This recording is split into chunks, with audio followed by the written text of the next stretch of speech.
አሰላሙ አለይኩም ወራህመቱላሂ ወበረካቱ።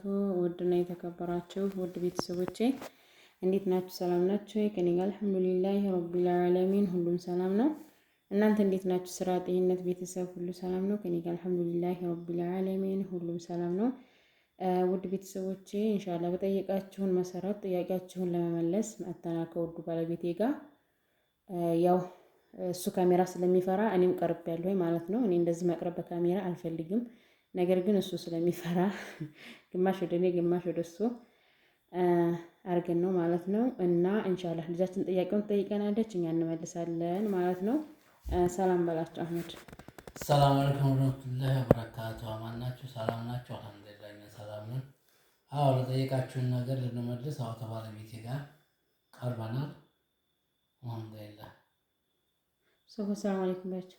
እሺ አሰላሙ አለይኩም ወራህመቱላሂ ወበረካቱ። እንዴት ናችሁ ውድ ቤተሰቦቻችን? የመጀመሪያው ጥያቄ በስንት ዓመተ ምህረት ተጋባችሁ አባቴ? እኔ 1994 በ1994 ነው የተጋባ ነው። እንግዲህ አስቡት እናንተ ደምሩት ስንት ዓመት ሆኖናል? አሁን 24 ዓመታችን ነው መሰል። የሁለት ልጆች እናትና አባት ነን።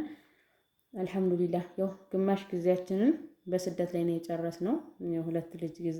ሁለት ልጅ ብቻ የምንወልድበት አልነበረም የተጋባንበት ጊዜ። ግን ያው እኛ አብዛኛውን ጊዜያችንን በስደት ላይ ነው እንደምታውቁት ያሳለፍነው።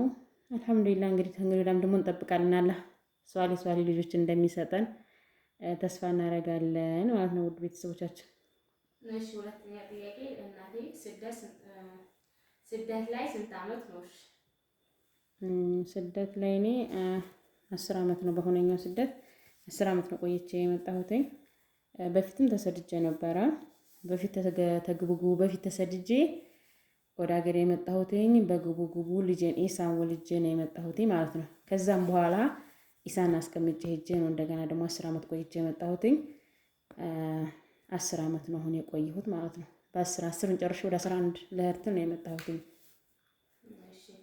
አባቴ እናቴ ውጭ በነበረችበት ጊዜ ብቸኝነቱ እንዴት ነበረ? እንዴት አሳለፍከው? አይ ቆንጆ ነው፣ ምንም አይልም። ያው ሸጋና አንድ 3 ዓመት በመም ላይ ታክሜ ነው የዳንኩት። ከዛ 4 ዓመት ያው በስራ ላይ ነኝ። ያው አብሽር እየተባባልን ደህና ነው እየተመካከርን ያው እስካሁን ደረሰ አልሐምዱሊላህ። አዎ ያው የሰው ልጅ የሁለቶች እናትና አባት ነን። እንግዲህ በላይ ደግሞ አላህ ቢሰጠን ደግሞ ዱዓ እያደረግን ነው እና ቆንጆ ነው፣ ምንም አይልም። ብቸኝነት ያው እንደሰማችሁት ምንም አይልም። እሱ ታሞ ነበረ አልሐምዱሊላህ ወደ 3 ዓመት በጣም ታሞ ነበረ። ያው አልሐምዱሊላህ ታሞ ድኗል።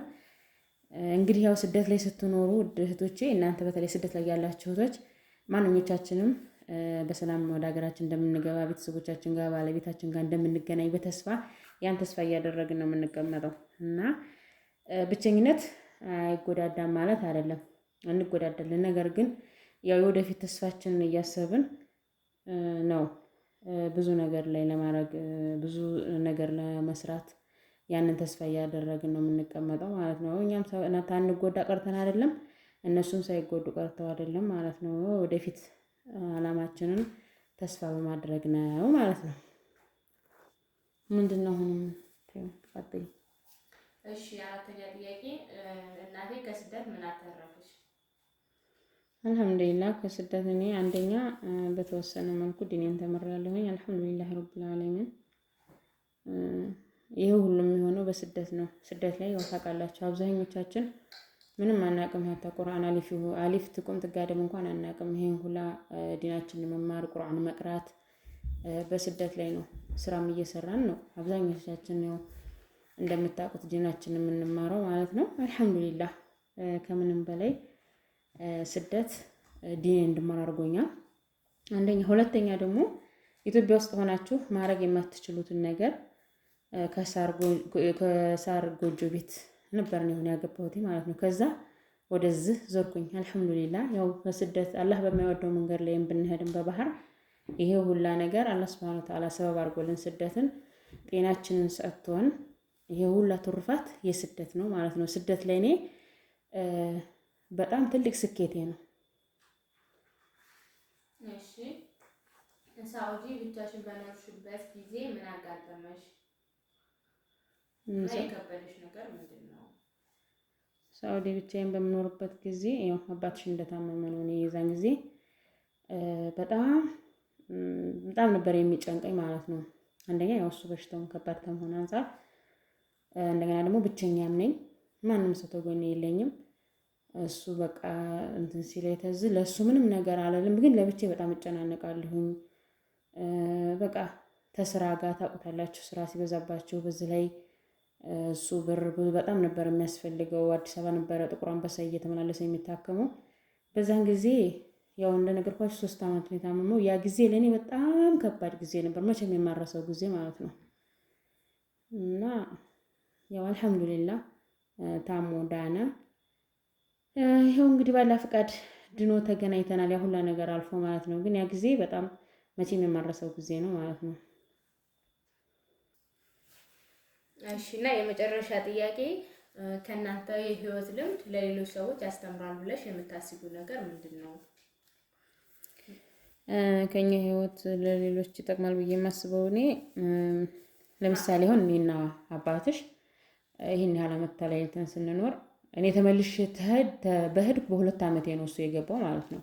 እንግዲህ 8 ዓመት ሙሉ እኔ ብቻዬን የተቀመጥኩትኝ፣ እሱም ብቻውን የተቀመጠው።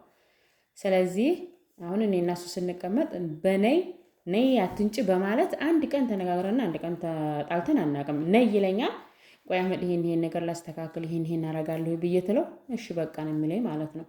በዚህ አንድ ቀን ተጨቃጭቀን አናውቅም፣ ተጣልተንም አናውቅም። የወደፊት ስኬታችንን የወደፊት የምንሰራውን ነገር ፕላን አውጥተን ይሄን ማድረግ አለብን። ሀታ ለውቃ እንኳን ስገዛ ይሄንን ነገር ማድረግ አለብኝ፣ ይሄ ነገር አገር ገብቼ የማልገዛውን ነገር መግዛት አለብኝ ብዬ ትለው እሺ ነው የሚለኝ ማለት ነው።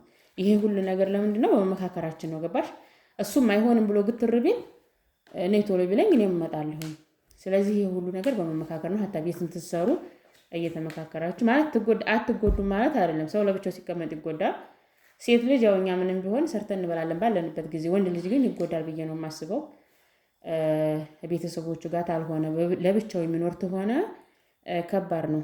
ያው ወንዶች ብዙ ጊዜ በተለምዶ ሴት ልብስ አጥባ ምግቡን አብስላ ነው የምትንከባከበው ወንድ ልጅ ማለት ነው። እነሱ ደግሞ ያ ነገር ለእነሱ ትንሽ ከባድ ነው። ስለዚህ ያ ነገር እንዳለው ሆኖ እየተመካከርን የወደፊት እንትናችንን አላማችንን ተስፋ እያደረግን ነው የዛን ያክል ዓመት የቆየ ነው ማለት ነው። አልሐምዱሊላህ እሱም ድኖ ስኬታችንን ያው ዱንያ ታውቃላችሁ አትሞላም፣ ምንጊዜም ጎደሎ ናት። ባይሞላም ተሞላ ጎደል አልሐምዱሊላህ ረብል ዓለሚን አስተካክለን መተናል። እና ይሄ እንደዚህ ብታረጉ ይሄ ነገር ከኔ ህይወት